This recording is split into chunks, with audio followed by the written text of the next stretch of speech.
Hello, my name is Richard Dorsey, and I'm here to share in with the IEP process for parents and guardians.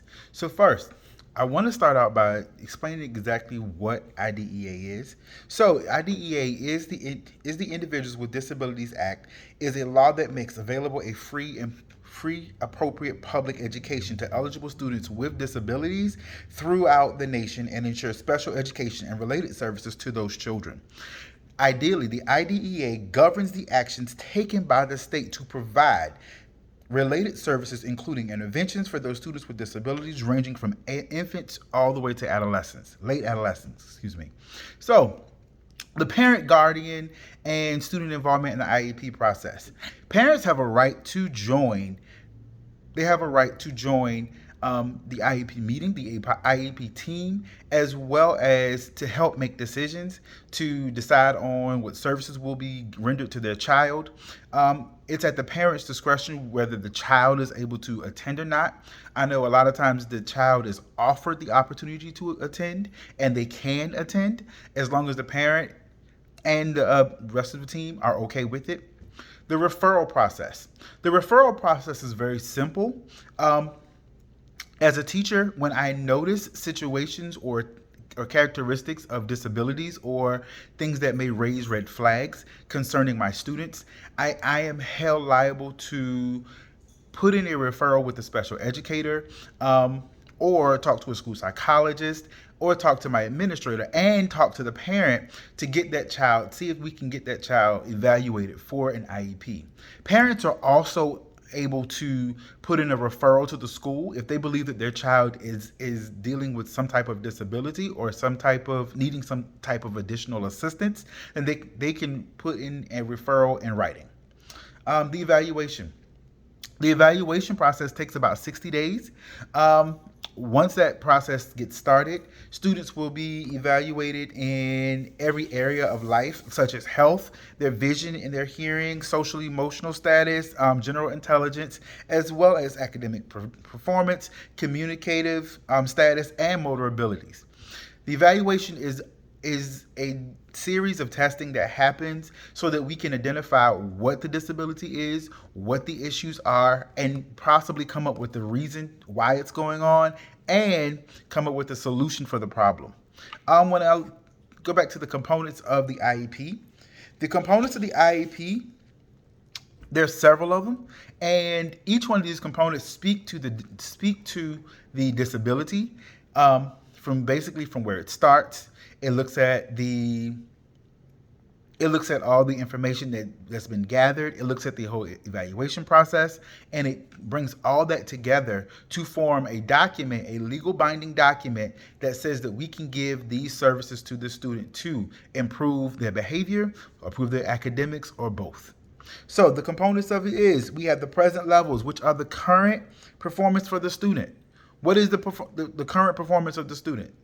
We have annual goals, which, yes, we do set goals for each student annually, and then every year, every time that annual mark rolls around, we do meet again, so therefore that we can talk about how the students progress towards those annual goals. We also set short-term goals. Short-term goals are normally measured in like quarterly goals. So therefore, we deal with the 4 quarters. We have first, second, third, fourth quarters, and we break the first and second up into a semester, and the third and fourth into a semester as well.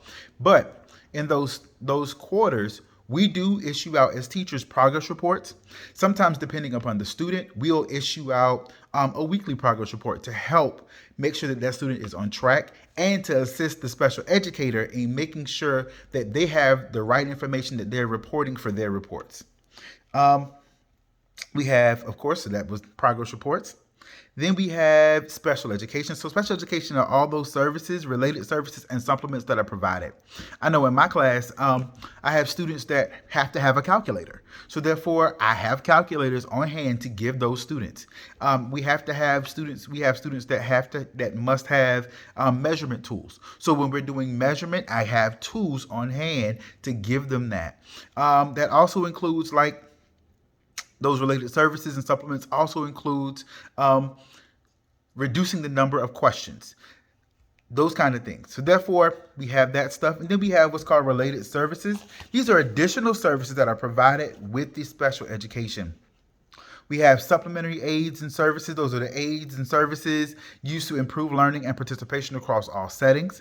And those settings are home, school, social life, social emotional, all those things. So we have program modifications. So as your student is going through the IEP process and they're utilizing the IEP services, the special education services, there may be a need for a modification somewhere in there. And so when we do that, those modifications and supports are provided by the school.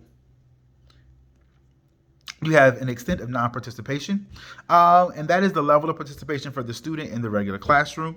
Sometimes I know that we have the LRE, which is the least restrictive environment, where we have to have those kids in a setting of with the regular general ed students. There are times where we have to restrict that according to their extent of non-participation. We have accommodations and assessment.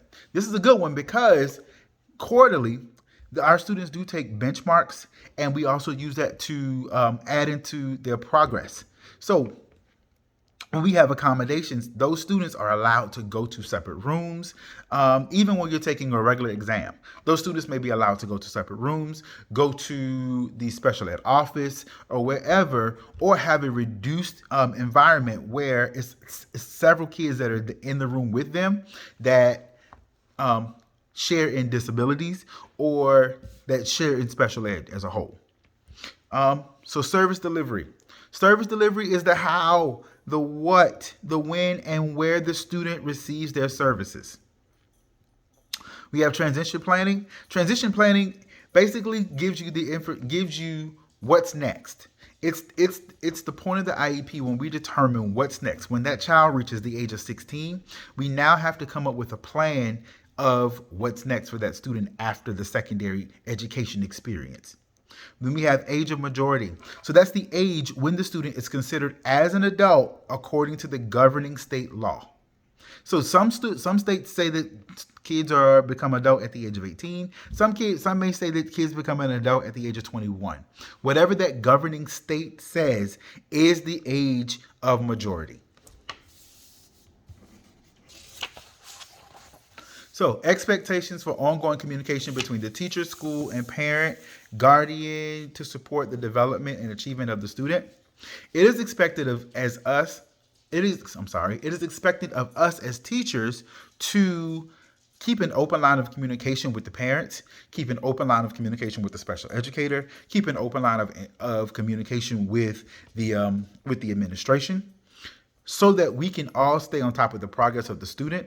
We are expected, and for at least at my school, we're expected to produce weekly progress reports for our students that are in the special ed program. We are expected to service that student at all cost, regardless of what may be going on with the student. We are required to service that student. So it says, discuss the ethical responsibilities the teacher has to uphold the integrity of the profession as a part of the IEP process. So the ethical responsibilities. I have to always be truthful in everything that I do. I cannot refer a student to say for an IEP when that student has not showed any signs of needing any such services.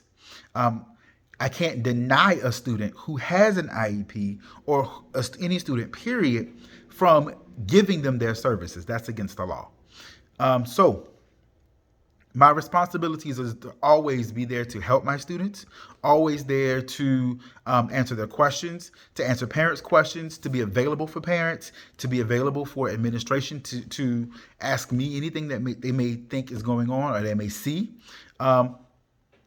That's my responsibility as a teacher, to uphold the integrity of the profession. Thank you, and I hope this helps you guys out. Have a great day. Bye-bye.